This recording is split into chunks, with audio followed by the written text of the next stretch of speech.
లూకా సువార్త 11:31. ఆ దక్షిణ దేశపు రాణి విమర్శ కాలమున ఈ తరము వారితో కూడా లేచి వారి మీద నేర స్థాపన చేయుచున్నది. ఆమె సొలొమోను జ్ఞానం వినుటకు ఊదిగంతముల నుండి వచ్చెను.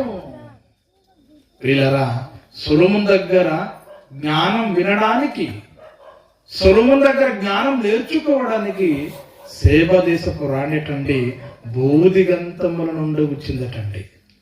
బోధిగంతముల నుండి వచ్చిందటండి. ఈరోజు మనం ఎక్కడి నుండి వచ్చామైతే?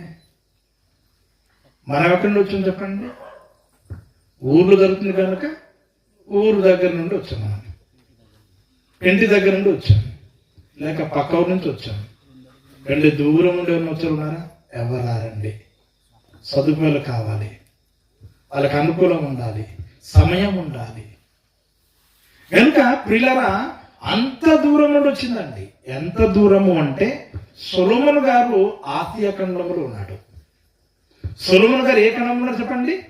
ఆసియా ఖండంలో ఉన్నారు. సేబా దేశపు రాణి, దక్షిణ దేశపు రాణి ప్రియులారా ఆఫ్రికా ఖండం నుండి వచ్చిందండి. అంటే వాక్యము వినడానికి ఖండము దాటుకుని వచ్చింది. ఆఫ్రికా ఖండం దగ్గర ఉందనుకుంటున్నారా? చాలా దూరం అండి.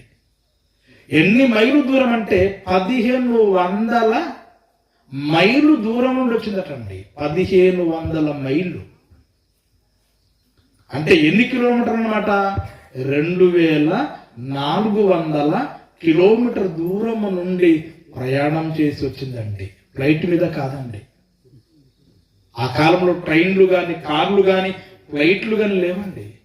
2400 కిలోమీటర్ సుదూర ప్రాంతము నుండి ప్రయాణం